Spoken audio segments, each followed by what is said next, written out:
So this is yet another part here. And it's parts. So part 1 part was only a minute. So this is part 7, the 7th full part, if you would say. Call it. And the winner. We have SAB team are on the right. I want to show you, like I said, full and uninterrupted coverage of that match. See who makes it to who plays Lindenwood in the semi. It says quarterfinals, but it's actually not. It's first round coverage. I thought it was quarterfinals, but it's actually first round. 2 wins, and then we have second, and then we have quarterfinal action, which is 8 and 5 play in the 7 and 6 play minutes, and then on Sunday we have the winner of the 8-5 plays the 4, which is Southern Indiana. They play Eastern Illinois, and the winner of this match plays Lindenwood on Sunday, and then the winners of those matches, the Sunday matches, play Thursday again, and they'll play 1 and 2 seeds. Like the winner of this plays Lindenwood, and the winner of the Lindenwood match plays the 2 seed, and the winner of the Southern Eastern Illinois plays 1 seed.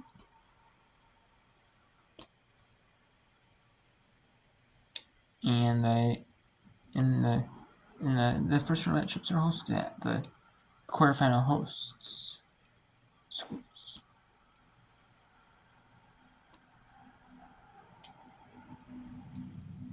And then the semifinal hosts, the host winners of the quarterfinal and final games. And then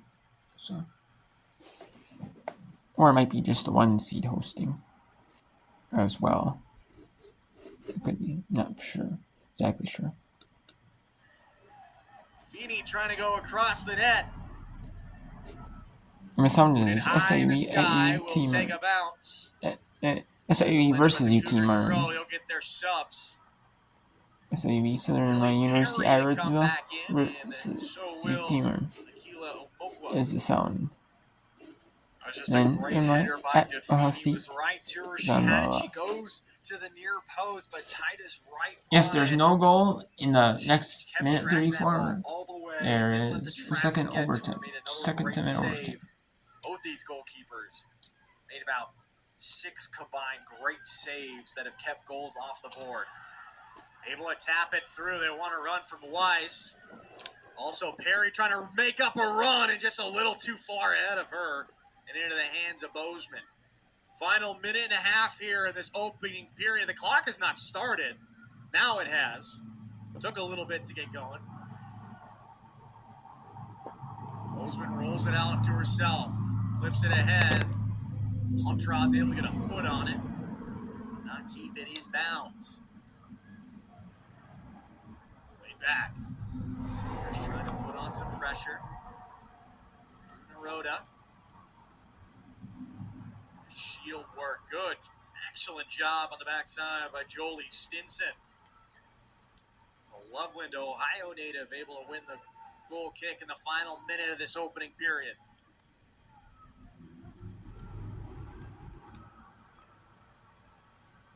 To the feet of Hauser. Stinson looking to play it ahead. Okwa plays it to the outside. Watt giving chase, but she was behind Omokwa, and out of just sheer pressure, Addington just clears it into the bench.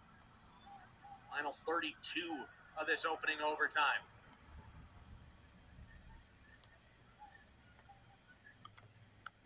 Played out. There's the deflection. None. Straight out from Kumada. Played up. Final 15. Naroda. Short one. Moqua unable to get it through. Final 5 seconds. So we'll need at least another 10. Not done just yet. So no one scores and we keep going. Another 10 coming up next. We'll step aside as another thriller here in the OVC Women's Soccer Championship continues after this.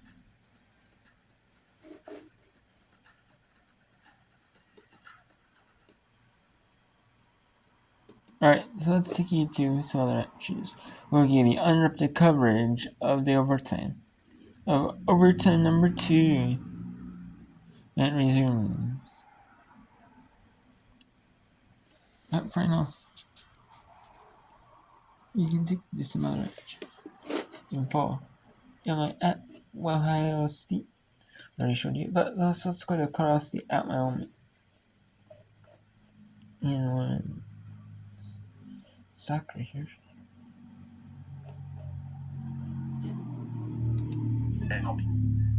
Got Glover just ahead of her. To the left. And she will send it back post and couldn't quite get a touch on. But still, getting into the box caused a little chaos, blustering Colorado State back line and challenging them. This Wyoming side has come out of the halftime break pretty bright. This is a dangerous delivery into the box. You like the idea of trying to put it to that back post to play it back in. Player just wasn't able to keep her balance to be able to put the right delivery in. And Barella, if that ball does slide back toward the cage. But an effort, ultimately nothing doing, and CSU happy to continue on with this 2-0 lead.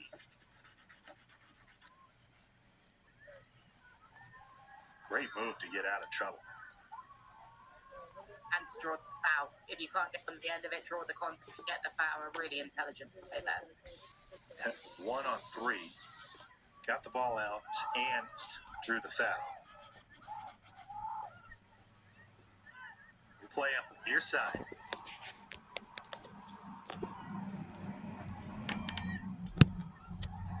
Smart. Expect that with both styles of play, particularly when teams like to be quick in the counter. You can see 11 fouls combined between the two teams. I think the referee deserves some credit. I don't think it's been overly quick to the whistle. He allowed the game to flow.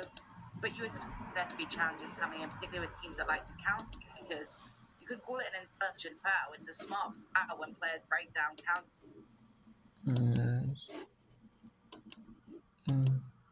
Never want to see that happen, but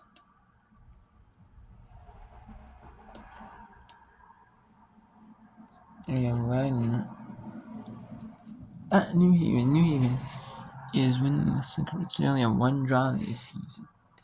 Wagner is that came in conference play. Wagner is 7-2-6. They are in non-conference. They were 4 win, a loss, and 4 draws.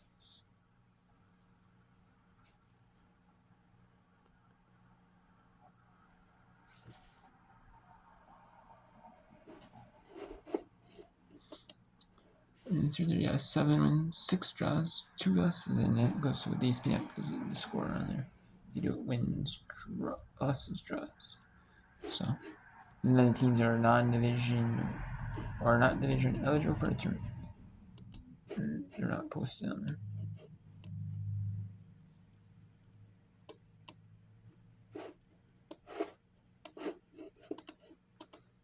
So we'll show you Wagner at New Haven, a little bit of that game on the right. Left, on the right, it'll be SIUE at UT Martin. Or versus UT Martin, not at UT Martin. It's versus UT Martin. He minutes left, and then we'll show you the rest of this. And then we'll show you the shootout. If there was a shootout, we'll show you flying to encourage a shootout. Out, it'll almost stop right before the line for 3-1. Boom Miller able to bring it into the 18. Cook unable to get it any closer. Upfield, Mokwa, 3v6, fanned on it and played away by Huntrods. Mokwa able to get back throwing. You have to think about that last run from Cook. You think she wanted to end it right there. Kind of like baseball going into extra innings. You just want to end it with a home run swing. Thought she had the opportunity. There were 3 Cougar defenders coming at her.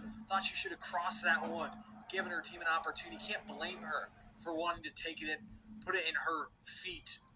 Try to get it home, but just blocked again. Blue Miller, she's down. And that will mean that the athletic trainer is going to have to come out for the Cougars, and also Blue Miller will have to come off. Whether she checks back in or they get in a sub, you would imagine a spot like this, you just want to get a sub in. Fill that spot. We will see as they check on Blue Miller. A recap from earlier today. Southern Indiana picking up the win over SEMO, 2-0. Screaming Eagles moving on. The 5 seed taking down the 8 seed SEMO. Blue Miller getting up. Slow on the ankle. Just hope she is all right. We will see a sub coming on for her. It will be Mackenzie Hayes to step on, the junior. That's a tough break for SIUE because Blue Miller's been the one running this whole game with Peyton Cook on the outside. She has been step for step many times. She has cut Cook off or pushed her outside or got the ball away from her. She's done such a good job. That's a tough blow here with 7:34 left for this Cougar back line. Mary Claire Imig still waiting. She can't And sub we just have yet. Wagner 4-0 over New Heat. I mean, it looks like it's but we'll still keep up for us a little bit. But the rest of Illinois at Ohio State. We may just end this in the second half. That goes to second half play. Might just keep the Mercer sit in space. And she does throw. So honestly, probably just wrong. Being up 4-0 is just gonna without Mercer Citadel to wait on the Ohio State space and then. And now they'll get that sub in. Mary Claire Imig. St. Louis native out of Ursuline Academy.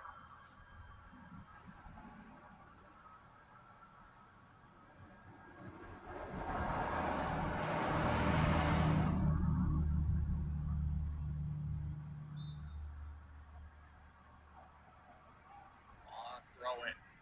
Headed up. Just move it up now a few yards. For Hayes to get another big chuck in. Laid out, Cougar throws. Mata was able to get it off of the foot. Leave Abby McHenry there in the midfield. Leaping throw. Rhoda unable to get underneath it. Went off her heels. Now UT Martin back the other way. 6.5 to go here in the second overtime. Chested down, and by that, I mean the UT Martin forward. Mackenzie Hayes, as Mooney Wolf got ran into, or by Mackenzie Hayes, that is. Free kick, UT Martin, 50 yards out.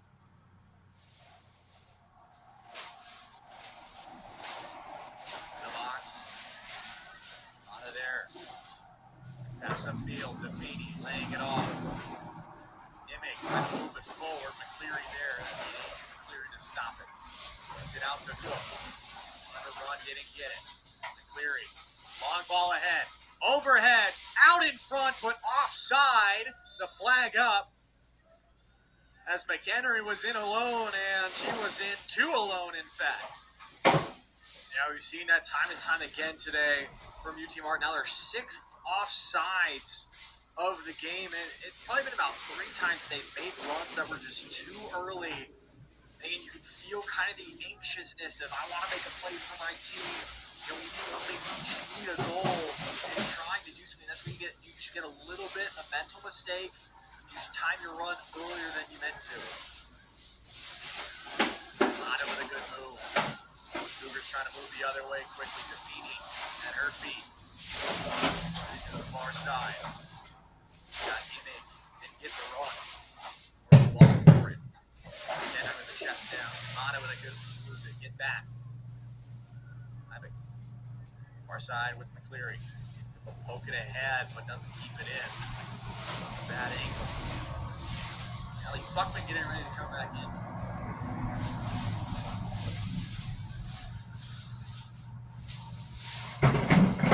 Rolling for the Cougars. Slipping it in. And they'll move it over as Huntrons flex it out. Final 5. 4.5 to go in this second overtime. Someone be the hero before PKs. Gets along the line. Kamada crosses one in. Defini unable to get to it. And a good play by Addington out front. A knockdown hard. Able to stop a cross. She is all right and playing very well, and unable to keep it alive was Cook on the rush forward. Hayes again with a long throw. Finds its way. Rhoda.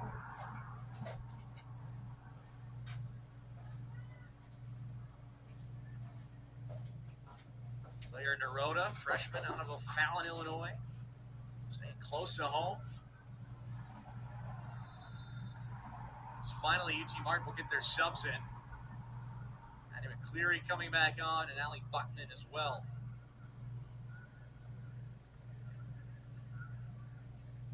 Coming off will be McHenry. Also Billy Perry.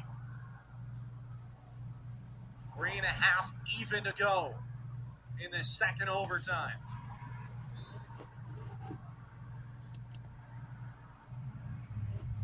Thrown in. Wyoming has submitted to when over New Haven 4-0. Just to demolish their New Haven.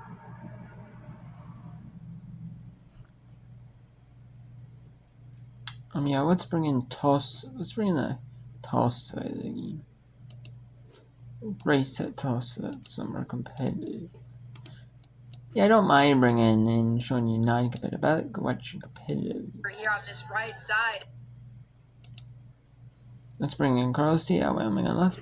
SAV at UT Martin or versus UT Martin on the. Unable to get underneath it. Cook tried to keep it alive. Be a throw in. 2.5 before PKs. No, she uninterrupted PKs. Hayes with a long throw. Trying to connect with Naroda. Popped into the box. The line is able to poke it ahead. Now poke back in as a little bit of a toe poke shot. As Naroda just kind of put her hands on her head. I think she wanted that one back. Yeah, Coach Mike Farley's